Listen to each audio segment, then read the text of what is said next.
What you got, Nepenthe?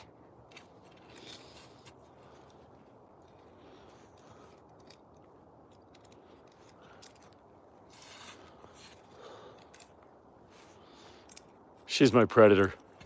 Of all my animals, she's the one that's the most predatory. It's amazing. Why would a Malamute be the most predatory? I don't know. But she sure is. Look at her. All right, come on, let's go. Whatever's in that little hole wants to stay in the hole. Come on, come on, come on, come on. It's too small to eat anyway. Let's go this way. Come on. There we go.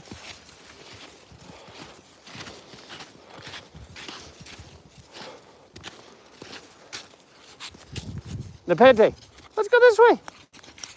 Hey, welcome everybody. It's Oliver the Wolf Guy. I'm out on a patrol with a couple of my animals here this evening. And thought I'd take the opportunity to go live and share with you guys what it's like to live and work with wolves and Malamutes. In this case, tonight, got a Malamute also. So welcome. We've got before us here in the black and white outfit, and a friend of mine refers to Malamutes as skunk wolves, which is very, very funny since they sort of have skunk colored but wolf conformation. And then we've got Nunarjuaq here, Noonie. So believe it or not, Nepenthe here is actually not a small dog. That's an 80-pound black and white dog there. And then the animal next to her is a 10-month-old wolf pup. And just gives you an idea of the tremendous size. And he's really big. He's much, much bigger than other animals I've had in the past. I'm a little afraid of how big he is. We rescued him this last spring, and sometimes I think I accidentally rescued a bear in a wolf outfit because he's so huge. So we're starting to lose the light a little bit. I always hike into darkness, but I was trying to get out here a little earlier so that I didn't have to always have my headlamp on because, what's up everybody? Yeah, I know I look exactly like you'd expect, a curmudgeonly dude who lives in the mountains. But that's me. I look like I'm in a survival mode because whenever I take these guys out, I pretty much am in survival mode. But I was hoping to not have to turn on the headlamp here, but unfortunately, we need the light. So here we go. So the downside to that is that when I put the light back on myself now, it's just a terrible experience for you guys. I'd say you're mostly watching animals and dealing with a disembodied voice, but is what it is. And we do this time of day for a couple reasons. Welcome everybody. So one of the reasons is this is the hours when wolves are naturally more active in the changing hours of the day, but they can be active anytime. But a second and more important reason is that we're less likely to run into loose dogs. And this pair, not so risky, but we have other animals that because they're mature and they consider where we're hiking to be their territory, they can be aggressive towards unlawfully loose dogs. I want to specify that terminology because there's a leash law here and we follow the rules. And if a dog comes up on us, it's because it's off a leash. Now, what I'm trying to do is not go the way Nepenthe is heading right now. So, hey, I guess you got a bunch of people jumping on here. I know the light is terrible. I'm Oliver the Wolf Guy here. I'm the founder and executive director of the Tahoe Wolf Center. And I have spent the last pretty much 40 years of my life studying, tracking, advocating for, and most importantly, working hands-on with wolves and high-content wolf dogs. And we have 5 educational ambassadors on our property, which is private land in the Sierra Nevada mountains. But today I'm out with Nunarjuaq here. We call him Noonie. Noonie, let's see your beautiful face. So Noonie is 10 months old. He's a rescue of this last spring. And we have my companion animal. I love Malamutes. This is a Malamute, Nepenthe. So we're out here for what I call a patrol. Other people might call it a walk, but wolves don't go on walks. They patrol their territory. And so we use wolf thinking and wolf terminology. And I have a lot of thinking about how we engage in this activity, and actually hope that people that follow us take inspiration and actually modify some of the stuff they do with their dogs to make the things they do with their dogs more interesting for your dog, because your dog is essentially a mini wolf. They share 99.7% common DNA, more for Malamutes.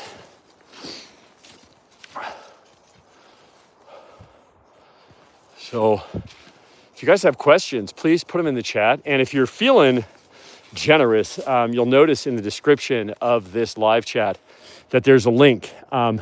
Nepenthe here is in the quarterfinals for America's Favorite Pet. And the voting is open right now. And she should be the #1 pet, but she's got some tough competition in her category. And so if you guys want to help us out, one way you can do it is to just give her a little free vote. That description is that link is in the description. And all I got to do is click it, and there's like 2 more clicks, and you give them a vote. And that would help us out. We'd love to see her on the cover of Modern Dog. And a Malamute should be America's favorite pet because Alaskan Malamutes are the only breed of dog where the breed itself is indigenous North America. Every other breed is an import. But Alaskan Malamutes were actually bred in North America. The breed was created in North America. So they're a very special dog. They're also the only breed of domestic dog with more recent modern wolf DNA. All other breeds of domestic dog share a common wolf ancestor with modern wolves. But the dog that crossed the Bering Land Bridge with the indigenous peoples wasn't big enough. And so the native peoples crossed it back with modern wolves. And as a result, you got Malamutes. Welcome. Hey guys, thanks for tuning in. We're hiking up a little steep ridge here. I let these guys kind of make the decisions. And between my commentary, if you listen, you can actually hear the other wolves from our habitat howling because they're feeling jilted since I took these guys instead of them. But I can only take 2 at a time, and even 2 is a lot. Like Noonie is like 130, 140 pounds.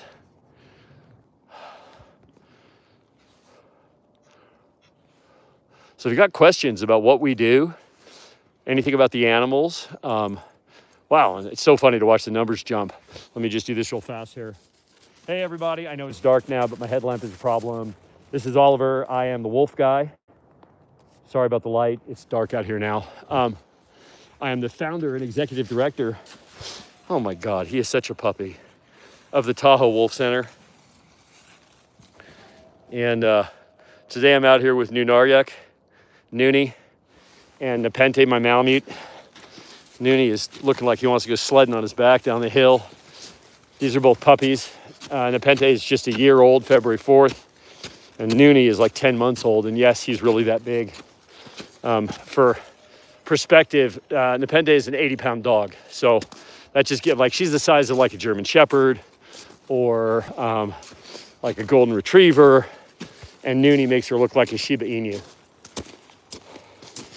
And we're kind of in a treacherous, we've had a lot of weird, wet, frozen snow lately. So I'm kind of trekking up it's not exactly ice, but it's not exactly, well, some of it's ice.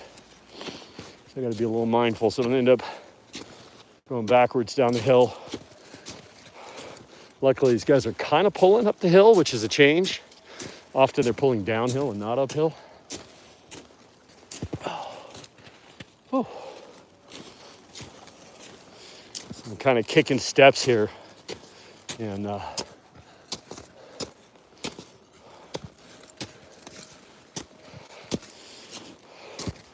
kind of amazed somebody was sledding down this thing. That was really treacherous.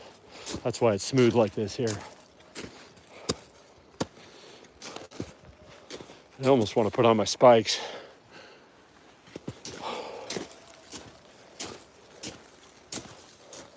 So if you got questions, feel free to put them in the chat.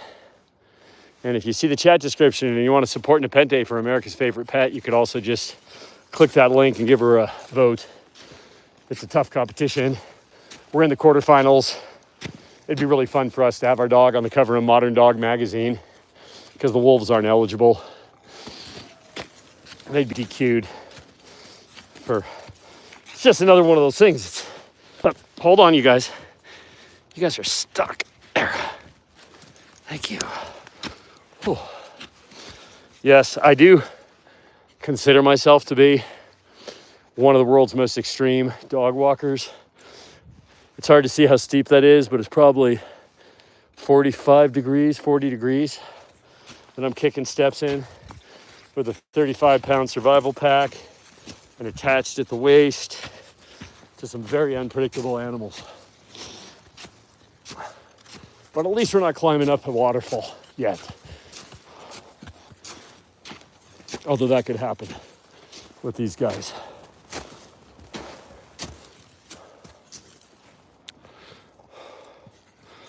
Welcome, you guys. So, hey, I just repeat myself because people jump in and out so fast. I am Oliver. I know the lamp is bright. I am the founder and executive director of the Tahoe Wolf Center. We're a 501c3 that educates the public about the vital need for wolves and other keystone species on the landscape. And I'm out here with, let's go this way. We just climbed the cliff. Can we just stay on top of it for a sec? So this is Nepenthe, my Malamute, otherwise, they're about to take me out. Otherwise known as a skunk wolf. You guys missed it. Yesterday, I got taken out while I was doing a live stream. Just right down. Guess that's fun for viewers. All right, come on, let's keep going. So we're up here in the Sierra. We're actually really snow poor this winter. Ordinarily, there'd be about 5 feet of snow where I'm walking right now, and I'd probably be in snowshoes, but we've hardly had any snow. We're hoping there's a turnaround or we're gonna be in real trouble this summer.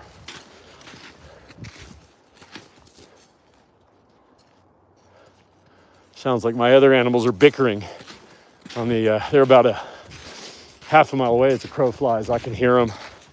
I'm gonna kind of give you a tiny lay of the land here. Hold on, pause. So, mountaintops, sky, lake, little viewpoint we just climbed up to. It's cloudy tonight. We got a little bit of snow flurries, but it's not super cold. My hands are still in short finger gloves and they're all right. Although I run warm, especially when I'm dealing with these guys. If you've, so here's the issue with the light here, sorry. If you guys have questions, feel free to put them in the chat. The whole point of doing this is to teach people about these animals and showcase how intelligent and interesting they are. So feel free to do that.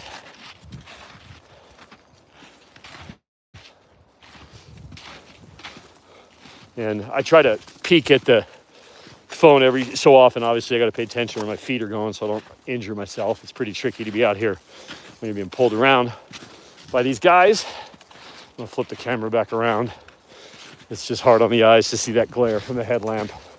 If you're curious about my gear, I have some of the most exquisitely curated gear for what I do anywhere. I've got 40 years. I'm also a backcountry survival kind of dude, friendly with people like Les Stroud and take a lot of inspiration from their teachings.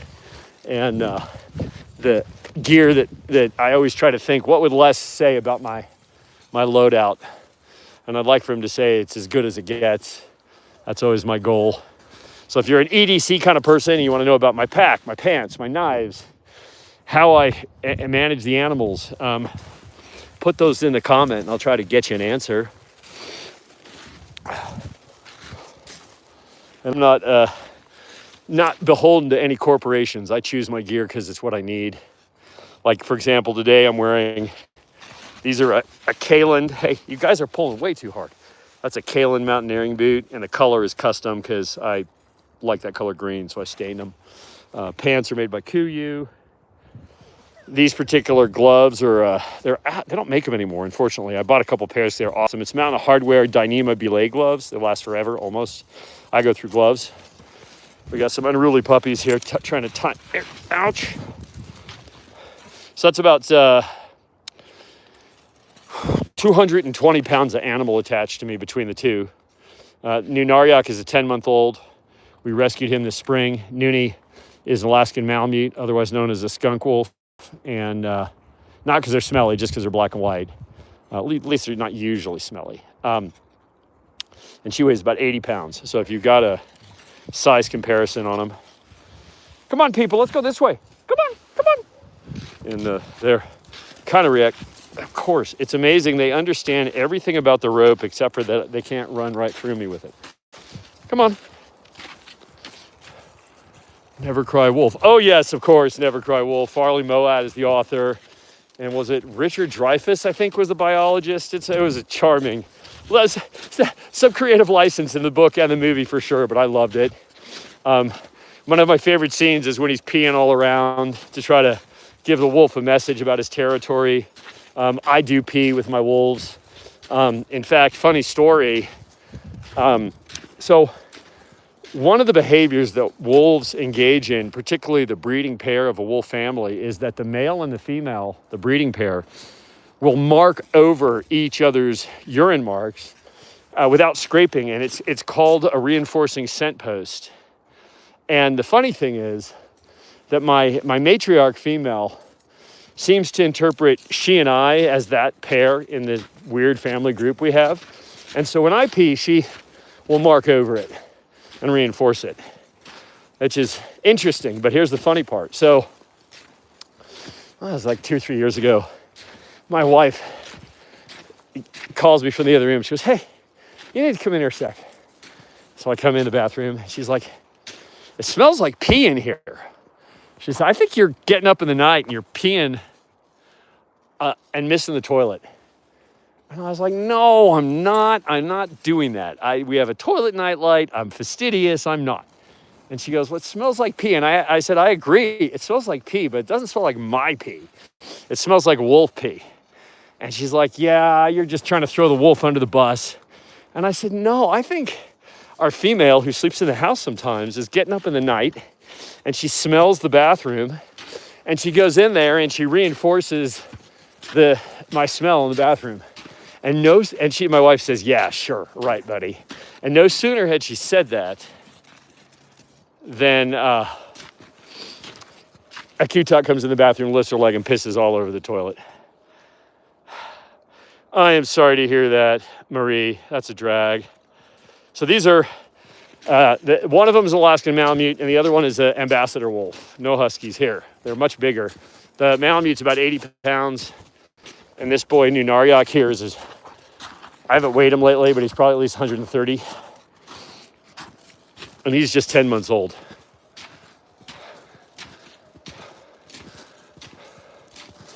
So if you guys have comments, you can put them in the chat. I'll try to get to them. And if you want to do me a favor, if you look at the description and you can click the link and vote for my Malamute for America's favorite pet. She needs all the votes she can get right now.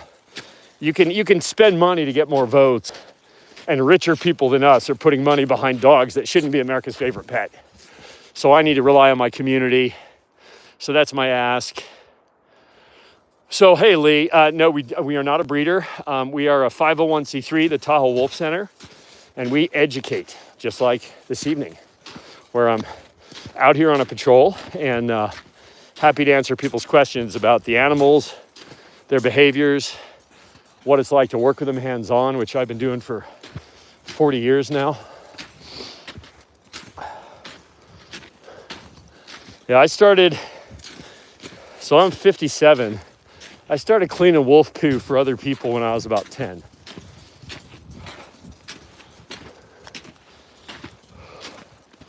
That's the way you get started. You volunteer to pick up wolf poop.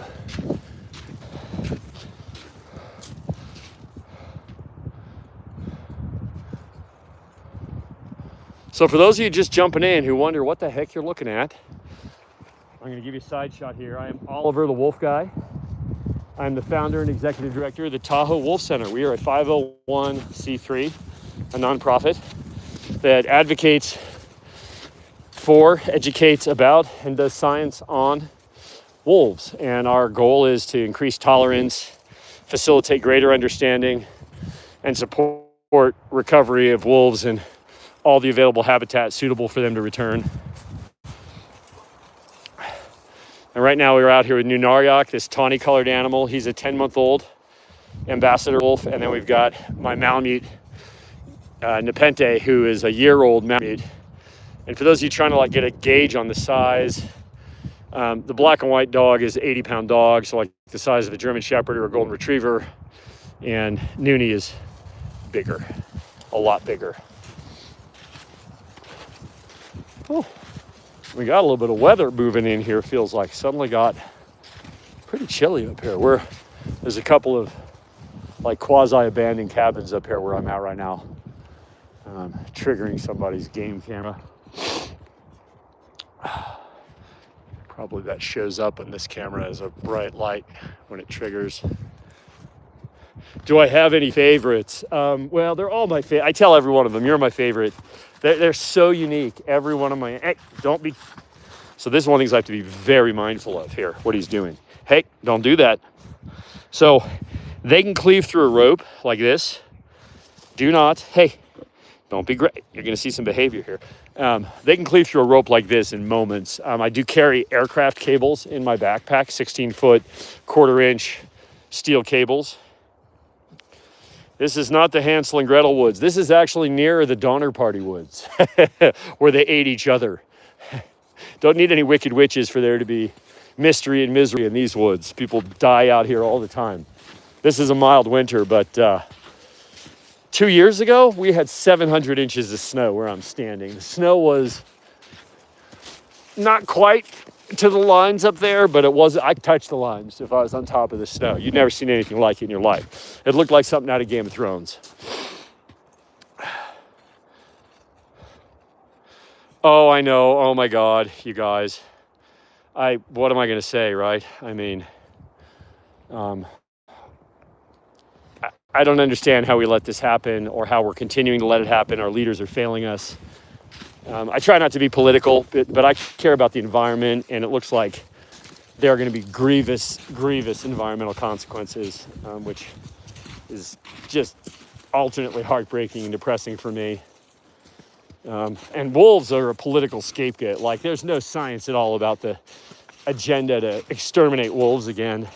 It's just complete gaslighting, astroturfing, ginned up mostly by extractive industry, because, you know, the Endangered Species Act doesn't just protect the species, it protects the habitat they need to survive.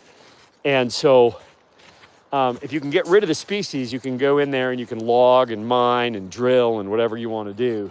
And that's the objective of our administration, is to log and mine and drill. And so they're running headlong to absolutely eliminate any endangered species protections and weaken the act. And I even am afraid they're going to try to sell off our national parks to the highest bidder. Noonie, stop doing that. Stop eating the rope, buddy. Don't growl me. Come on, let's go. That's not a chew toy. Hey. So I see we got a bunch of new people here, so I'll do a quick intro. I'm Oliver the Wolf Guy. This animal who's misbehaving with me right now is Nunarjuaq. Be nice. Come on, let's go. Let's go up the hill here. Come on. We're going to do a lap. He's just a puppy, and he's a little rambunctious. And with Nunarjuaq here, who's a 10-month-old ambassador wolf puppy, is Nepenthe, an Alaskan Malamute. And she's going to get mad at him in a second and put him in his place, because she's more confident than he is, actually. Come on, you guys, let's go. They're not making it easy on me. Come on, let's go hike. Puppies are going to puppy. Oh, come on. Let's go this way. Noonie. Oh, Jesus. When they hit the end of the line, it's sort of like, oh, it doesn't feel good, that's for sure. Come on. Let's roll.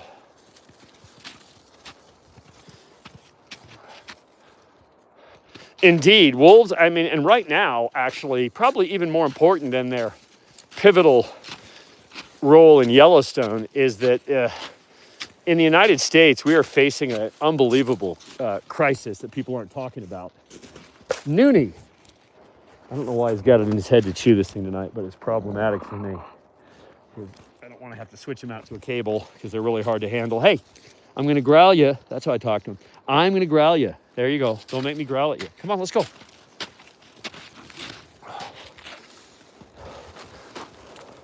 The puppies can be the most fun, but they can also be the hardest to work with because they're just puppies. They got puppy brains. See? He's just got a puppy brain. Come on, buddy. The issue is similar to mad cow, but it's spreading in wild game populations. It's called chronic wasting disease, or CWD, sometimes more commonly known as zombie deer.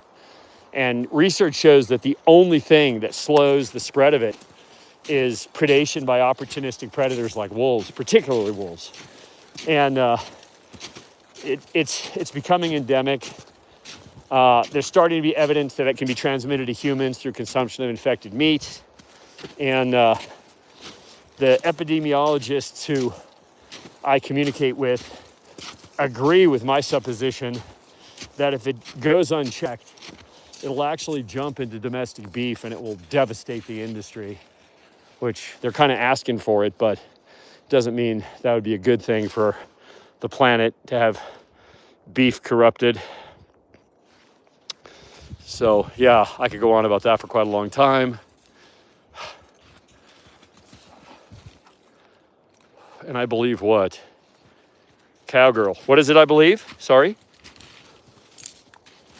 Message retracted. Interesting. So listen, just so you know, I mean, if you're like a ranching person, my family was the largest beef producer in Colorado history until about 1980. At any one time, we might have had as many as 50,000 head of cattle in our operation. We had vast holdings. I grew up in that culture.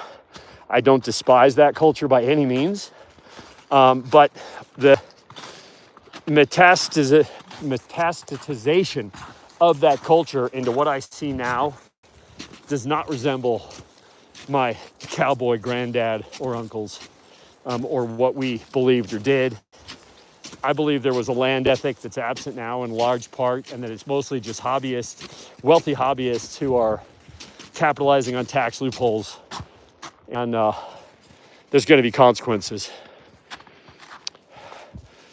Thank you so much, Marie. I appreciate that. I hope you feel better. No, CWD is a prion disease, so it's not a virus. It's a misfolded protein that actually moves very slowly. In that, like for humans, there's a variant called Creutzfeldt-Jakob, and essentially it eats holes in your brain. For UK people, it's a bit like scrapey. I may say that wrong. And actually, that's where it came from, was that the U.S. Department of Agriculture was doing research with infected sheep, and they had deer at the same facility, and the deer got sick and managed to escape, and it got into the wild. And now it's coast to coast. California, Wisconsin, Minnesota, Utah, Idaho, Wyoming, Montana, Colorado, in deer and elk. Are you stuck? Here. Let me help you. Let me help you. Here. Hey, don't eat my hand. Let me help you. Come here. He's got his little foot all wrapped up in the line here. There we go. There you go. You're so grouchy. You're just a handful. Come on. Let's get up to the top of the ridge.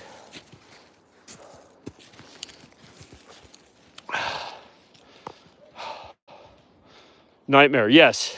Chronic wasting is a nightmare. And if people would just understand that the only thing we can do to slow it down is allow top-level predators. I mean, I'll give you a statistic that's amazing.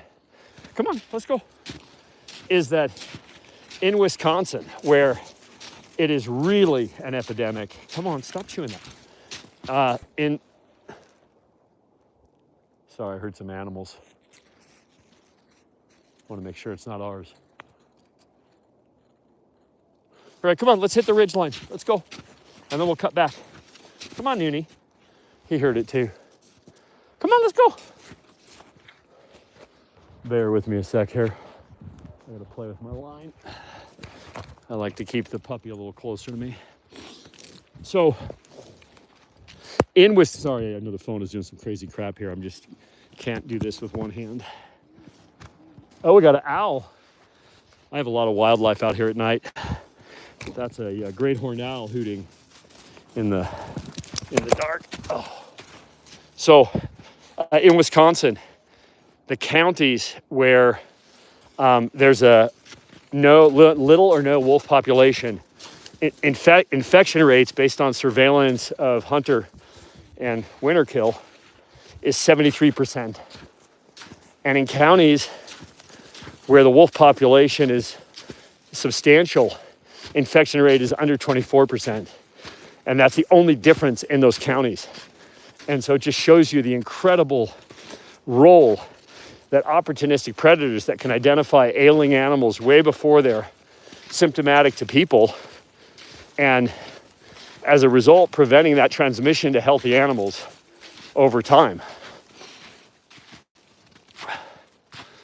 Hey folks, so welcome you guys. I'm Oliver the Wolf Guy. I'm out here with Nunarjuaq, one of our ambassador wolves, and Nepenthe, my Malamute. And we're just talking about the role that wolves play in controlling a disease on the landscape in North America. Apologies if when I turn the light on myself, the headlamp I'm wearing is very bright. But if you listen,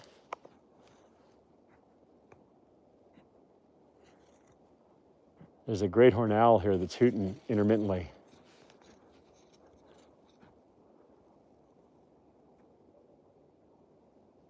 I don't know if the mic is good enough. I also hear my wolves at our compound howling in the dark. They're calling us home.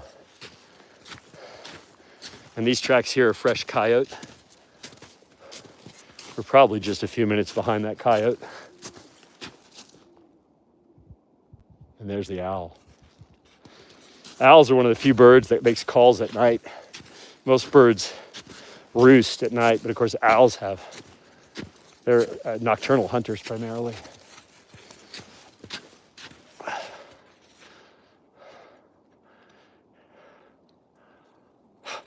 Oh, hey, thank you. Appreciate the gift there. Those supers are awesome for us. So we're a nonprofit, and the ways you could support us are obviously any donations made during live streams support our upkeep of the animals. You could also, on my link tree on my account, you could find my online store where you can buy wolf-inspired merch.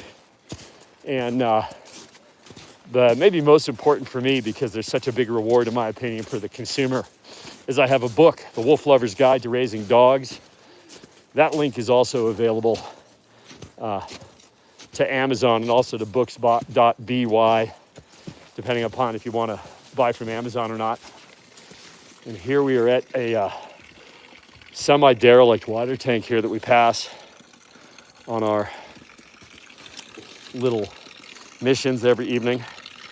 Ordinarily, I have a little drink of water through a water filter. I don't know how good the water is since the tank is very old, but it always tastes great through my filter. But tonight, I don't have them with me.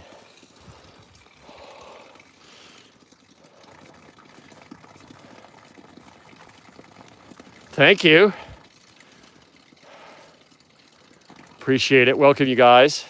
I don't know what he's rolling in. It's not good. Oh, come on, really? These guys, they are always rolling in something disgusting. That's the worst thing about them. Come on. You, what'd you roll in? I don't know. It's not going to smell good. All I know is it's not going to smell good. Come on. Probably the worst thing when I'm doing these lives is actually that I'll get distracted looking at the device, and one of these guys will get sneaky and roll in something really nasty. Come on.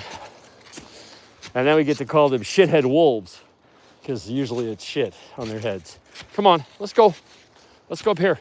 I don't know why I'm dragging the animals up the hill.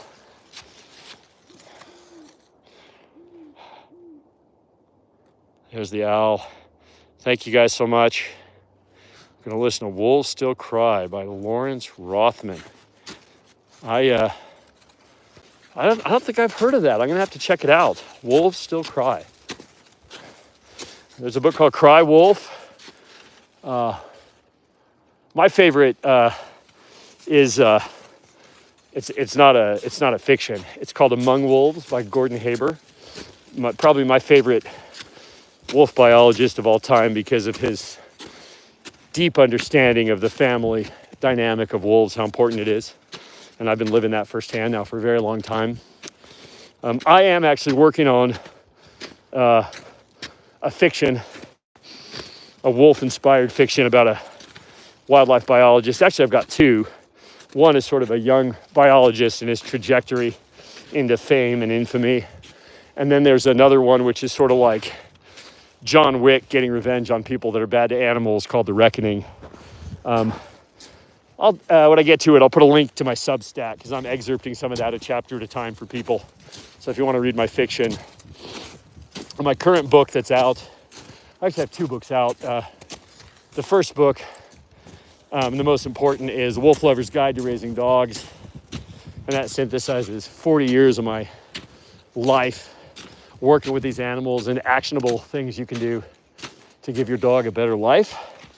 And then I also have a short story called Rough Country for Coyotes. That's sort of a poignant short Western story, if you're into that kind of thing. I tend to write in a sort of a modern Western genre for stuff a little bit, because my roots, obviously, I grew up in that time when, there was certain kind of equipment, certain kind of cars, certain kind of music. And thank you very much for the gifts, by the way. I really appreciate it. There's actually two howls. That one is in a different spot than the other one. And I can hear my wolves howling in the distance, actually. Oh yeah, Gordon, God. So for those that are seeing the chat here, we're saying Gordon was awesome. So Gordon Haber was really, absolutely, he's kind of like my spirit animal, if there is such a thing for a human with another human.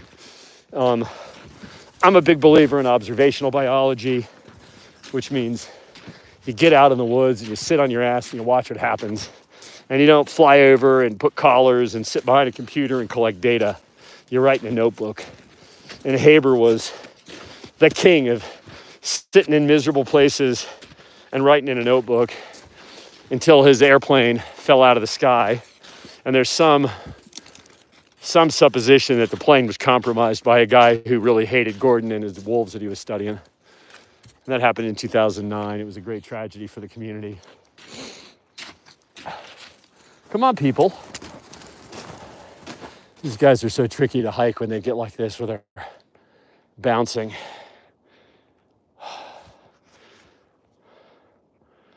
It is, so we're on Pacific time, so it's like 20:07 right now.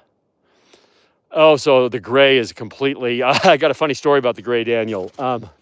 When that movie came out, I took exception to how ridiculous it is. And I made some comments online. And I got into a pretty good Twitter fight with the director.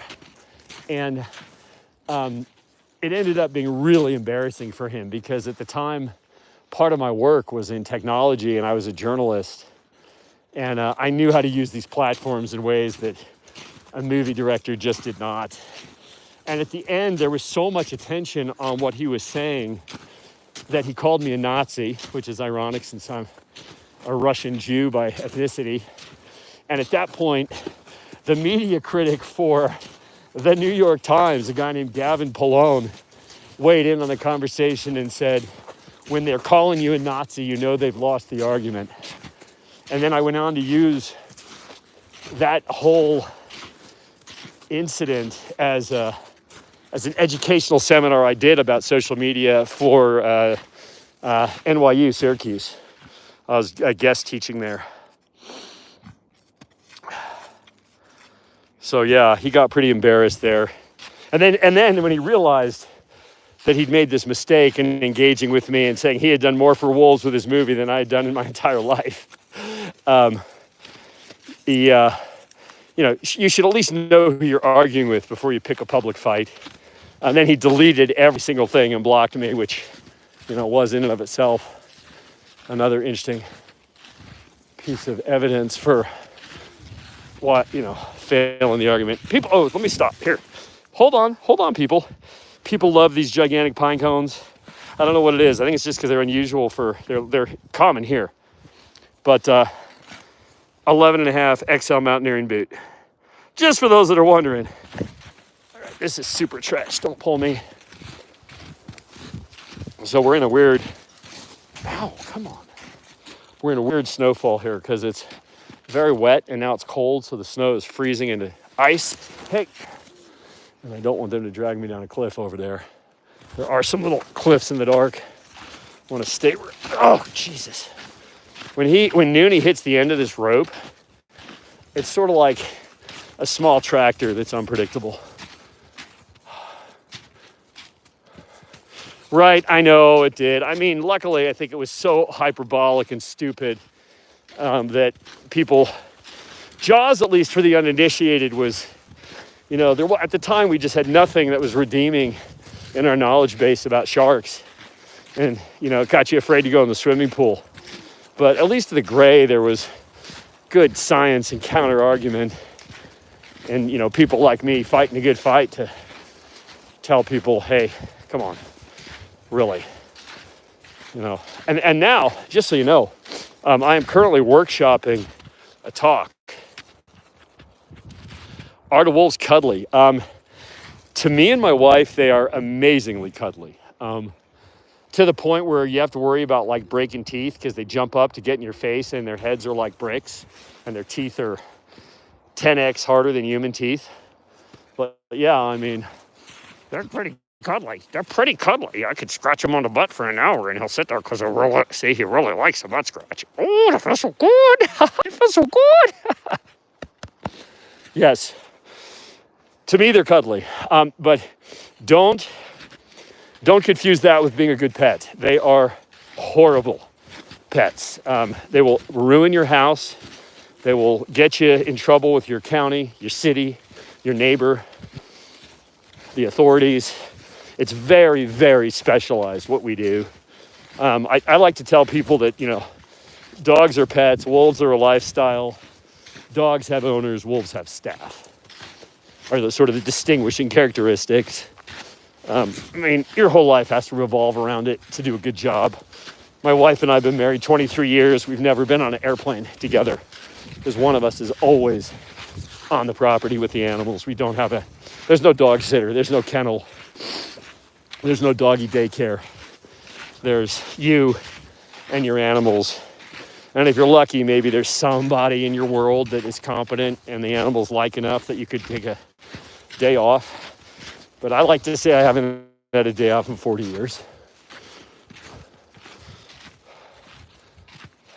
They are meant to be outside, indeed. And they do. Our animals have a natural habitat.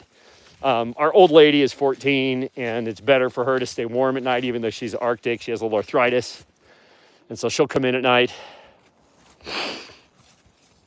Have I ever looked after? So I'm on the board of the Bear League, and I work with bears, and I've had some time with coyotes, and a few of my friends' facilities have foxes, which I love. I love all the animals with pointy teeth. Under the right circumstances, permitting allowing, I would add foxes or coyotes to my repertoire because I love them so much. They're such interesting micro wolves in many ways. I'd also really, really like to work with wolverine and hyena. But as you get older, you got to know what you're good at. And I'm good at wolves. I understand their behavior. I know how to coexist with them in a really positive way. And, anytime you're working with a large, powerful predator,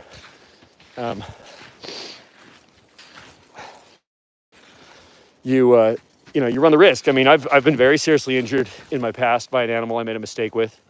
And I don't know if I have the time to learn how to be a good wolverine keeper or a good grizzly bear keeper. The idea is appealing. The reality maybe is less so. They're complicated. And take it easy, man. What was the injury? THC. Yeah, we sometimes give her, actually, let me address a couple things really quick. Gotta go. Bye, cowgirl. Thank you for tuning in, by the way, guys. I hope you enjoy this. So let me take some of these really quick here in sequence. We do sometimes use CBD, but what I found to be the most effective for my old lady, and 14 is really old. I mean, that's like, 90 some years old. And she is still vivacious and spicy and my most difficult animal in some ways, just because she's spicy. She's really, really spicy. All right, take it easy on me, you guys. Now we're completely off-piste and it's treacherous. But the product we found the most effective for those of you that are dog people with aging senior dogs is a product called Librela. It's a once-a-month injection. And I noticed, because we have activity data from collars on our animals, that within 10 days of the second injection, on the second course of the medication, her daily activity level doubled. That's how much better it made her feel. So between letting her stay indoors on a soft surface and stay a little bit warm at night, and the Librela, these guys are on tracks here. What kind of tracks are these? Hard to tell, they're melted out here. But that made a huge difference for her, and I highly recommend it. So how hard was it I'll get into the injury here in a second. Actually, if you want to hear the whole story of the injury, go down to my live streams and look for the day my wolf tried to eat me, where I walk you through the whole thing, just blow by blow. The accounting of that is also a chapter in my book called When Things Go Wrong, because that was the day when things went grievously wrong. I almost died on a mountain. If I hadn't been with a person of such exceptional competence, speed, and fearlessness, that I'm convinced that it was the only person on earth who could have saved my life on the day, I would have been killed by the animal on the mountain. It was a big mistake on my part, and the animal responded appropriately to my mistake. Unfortunately, that appropriate response was to take me out. Just a nutshell injuries. One arm from wrist to elbow was broken in 37 different places, completely displaced, twisted fracture, 80% tear of a bicep, and transverse fractures of all of my fingers on my other hand. And I was deep in the mountains, very cold, miles from a vehicle, and was lucky that I was able to not lose my hand. I had a very lucky. They wanted to amputate my arm in Boulder, where I had gone to the hospital, and my partner at the time, Leah, the one to save my life, I just convinced her somehow. They gave me a bunch of morphine, and I convinced her to drive me to Steadman Hawkins in Vail. And at the time, Jack Hawkins was still doing hand surgery and did me pro bono, and they saved my hand. And my hand is fine. I have some pain, but hey, what's going on, people? I'm out here with a couple kids doing a live stream. Oh, really? I don't see it from where I'm at. Oh, they'll probably pee on it. Sorry. But I got to figure out the safe way to go, because Nooney's unpredictable. See you guys. I have a little fan club where I live here. We're very lucky. Okay, so the final thing is leash training the wolves. So we get these animals when they are typically very, very small, like 7 to 10 days old. Noonie here, who we rescued, we got at 7 weeks old. But we start them in a harness, like, as soon as they're sufficiently mobile that you need to be able to keep control of them, we put them in a little harness, and we just kind of get them used to that. I mean, they're not, like, are they good on a leash? Highly variable. I have my big male Icknick is kind of this very unique. He's just super easygoing. If he doesn't want to go, he just plants his feet, and there's nothing you're going to do about it. And the bigger challenge with him is if he gets frightened. It's really variable. I mean, I haven't ever had an animal that was super difficult on a leash, but they're also a little unpredictable, and they don't mind in the way that a dog minds. Like we're working together. But my philosophy is that these are my teammates, not my inmates. And so, come on, we're gonna go down here. I'm gonna try to avoid being dragged through this old drain here. Noonie is tricky because he's just so strong. He doesn't even know his strength. like where I'm at right now. Don't be surprised if I crash. Because these guys are going to pounce down this sort of steep little section here. And I'm resisting, but I could. Yeah. I got lucky. That rock was in a good spot. Come here. Like a lot of times I'm hey, easy. When they start playing on the downhill, that's when it's tricky. And I don't know how steep this looks here, but it's super slick, wet, icy. And then it's on top of a huge bed of pine needles. So I'm trying really hard not to end up. Noonie, you're on the wrong side of the tree. Come here. Come on. See, they're smart about the line. Like, he understands that. But this is hateful here. All right, guys, I'm going to do something here. I'm going to put, just bear with me here. I just want to not be in kind of holding the phone through this little pitch here because it's really pretty treacherous. So I'm going to put you in a little shut mount thing I have for 1 second. All right, you're along for the ride with me. Hey, easy. Come on, you guys. I'm just trying hard to avoid a crash here. I didn't mean to come down right here where it's sort of unpredictable. Now, this is kind of good. If Noonie's above me, I can, hey, there we go. I'm making progress here in a careful way. I could just sit on my butt and slide down here, but that just feels inglorious, although it may happen anyway. Because these guys want to just go bounding down this thing. All right. Hey, Nepenthe. The funny thing is the Malamute, they're a pulling dog. And it's just, Nepenthe, can you stop pulling for a sec?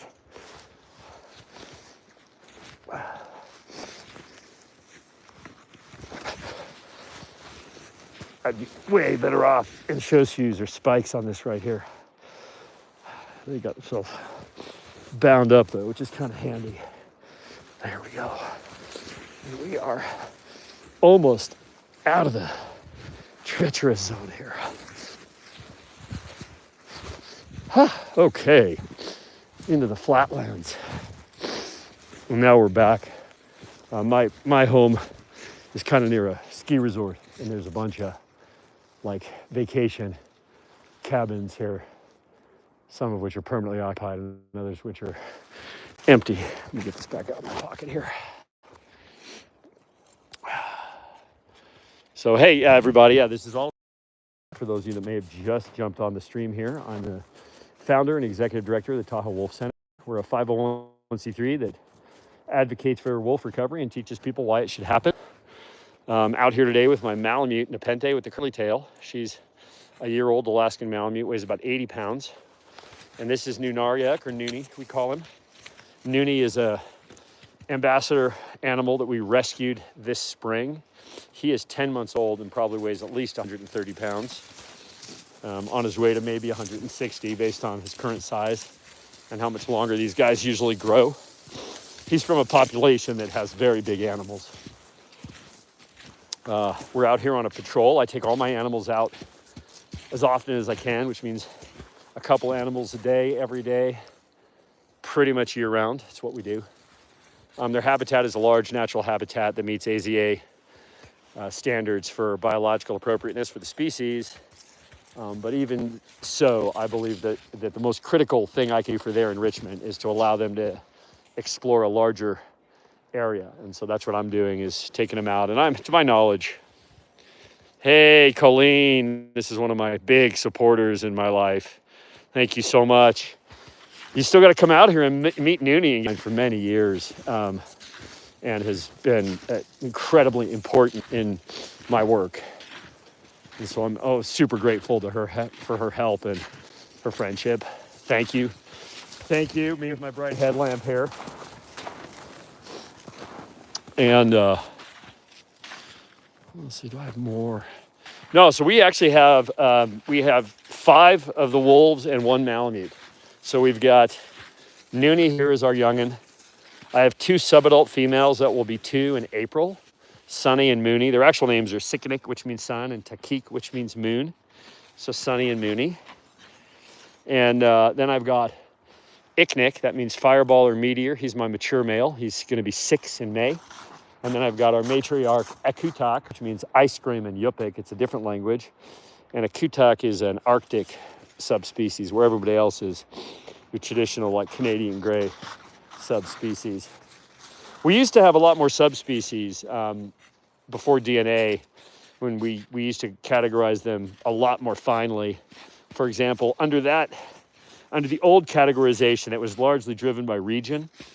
This animal here would have either been considered a tundra wolf or a Mackenzie Valley timber wolf. But now we consider them all Canis lupus occidentalis, which is basically your normal Canadian gray wolf. And Arctic wolves are like a Ghost from Game of Thrones. And a Akutak is actually the cousin of the animal actor that played Ghost on Game of Thrones. Are my neighbors supportive? We work, I mean, you saw those neighbors saying hi to me. It can go either way. But we've been here where we are for a very long time. So long that nobody remembers when there wasn't a crazy old man with wolves, which really helps because we're well established in our community. But we're also perfect. And by that, I mean, we are hyper ultra vigilant. We are super proactive in our approach to educate our neighbors if they have any concerns. We're not defensive. We're super proactive in answering their questions and making them feel comfortable. They see that I'm never away from the property. Their animals are super well cared for. There's cameras everywhere. There's signage on our property. Our fence system is second to none. I work closely with our community, like our animal control loves me. I volunteer for our wildlife rescue. I'm on the board for our bear coexistence nonprofit, and I'm the guy that'll get a bear out from under your house or pull your car out of a ditch or cut your firewood or get you to the ER in a storm. And for all those reasons, I'd say we're well liked. I'm a little curmudgeonly though, so I mean, every once in a while somebody goes flying in a car and I get mad. My wife gets mad at me for getting mad, but for the most part, yeah, I'd say that we're well supported in our community. Oh, what's going on here? You guys getting spicy with each other? What is that? What do you got? Hey, come here. No, I don't know what you're eating here. It's the remains of some animal. Come on. Like part of a chipmunk or a bird. Come on. Leave it for the foxes. Come on. Noonie. Let's leave it for the foxes. They need it more than us. Come on. And sure enough, there's fox tracks right there. Our guys are well fed. And there's little squirrel tracks, coyote tracks. And we're just coming between some of the cabins now, and then we'll be on the road back to my property. And I can hear my other animals howling up a little bit here. Noonie's focused on them. Come on. Noonie, let's not go that way. That's treacherous. Come on, let's go this way. We'll get on the road for a sec. Come on, Nepenthe, lead the way.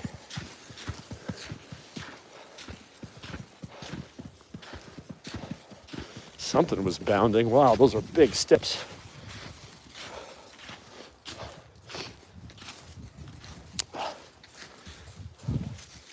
I was going to show you guys something, but we already messed up all the tracks, so you won't be able to discern what I'm talking about here. And now we're coming out on a little road just above my property here, about a fifth of a mile or so. Hey, easy.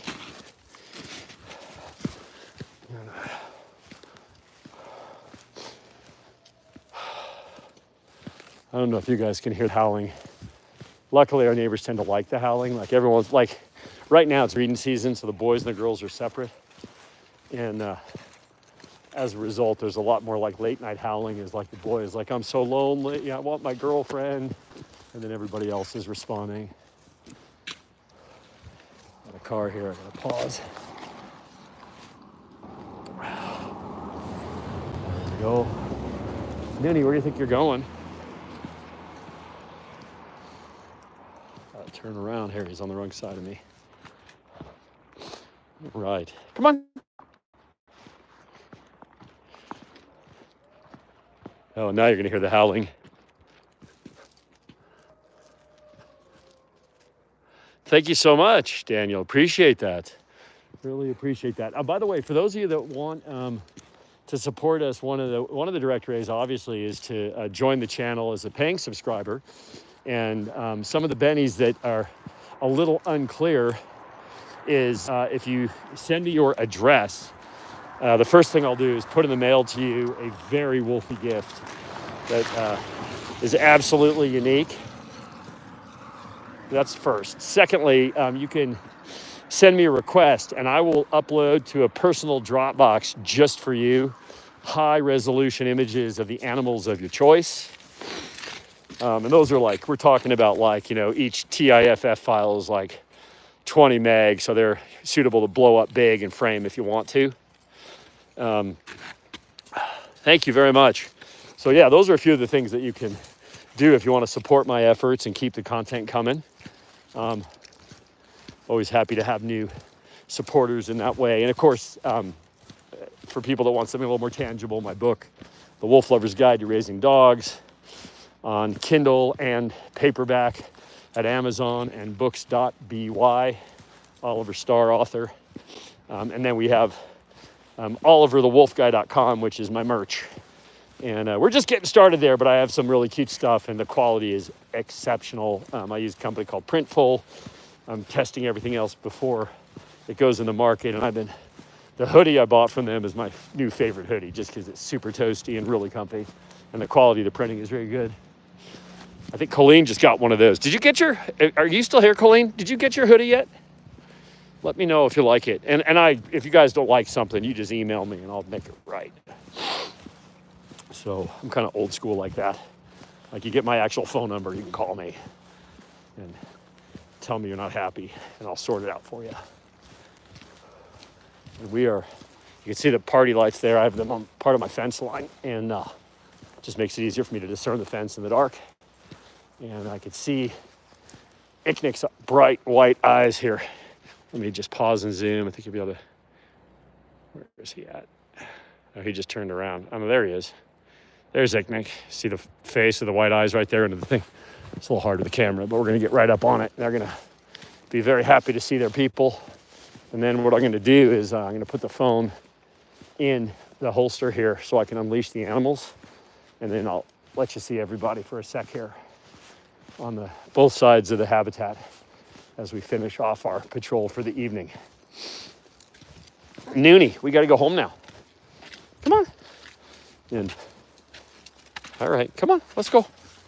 Here, come on. Thank you. If you do your job right, they're happy to come home. And you can see right now that he's right here at the gate. And I'm gonna just stand on a leash here for a second, put you guys in my little holster. Hey, it's all right. Don't be frightened. Somebody just banged the door somewhere and it gave him a little panic for a second. That's Kiwi who's howling at me, who's whining. That's called a forest whine, and it's a family greeting, that high-pitched squeaking or eeping she's making because she missed her people. Come on, Nepenthe. Let's go see our people. So you'll notice that we use a double gate. This is to ensure that I can open one gate and not have the exterior exposed. This is a proper way to have any habitat when you have any kind of a animal that if it got loose might be hard to get back. Because I like to say that when your husky gets loose, the neighbor calls. When your wolves get loose, the newspaper calls. We don't want to be in the newspaper for that. Noonie's got a hold of a plastic bag of rock salt. Dude, hold still. Dude, hold still. Oh, really? You're not that tough. You think you're tough. Icknick's tough. You're just a puppy. Come here, Nepenthe. If you guys have questions about my equipment, again, leashes, collars, trackers that we use, any of my bespoke stuff that I use for handling the animals, like this rope belt system, any of my EDC stuff, my survival gear. Because every time I'm out the gate, I have a survival pack just in case something goes wrong. I'm happy to answer those questions. If you want to know more about the pack breakdown, I actually have a video which breaks down my whole kit. Hi, Kiwi. And this is a Q-Tac. She loves me the most. Hi, I missed you. Get a little kiss from her. And Nooney's gonna try to pull that through. And we got here competing with. So the size difference here, Icknick is about 150 pounds. So full grown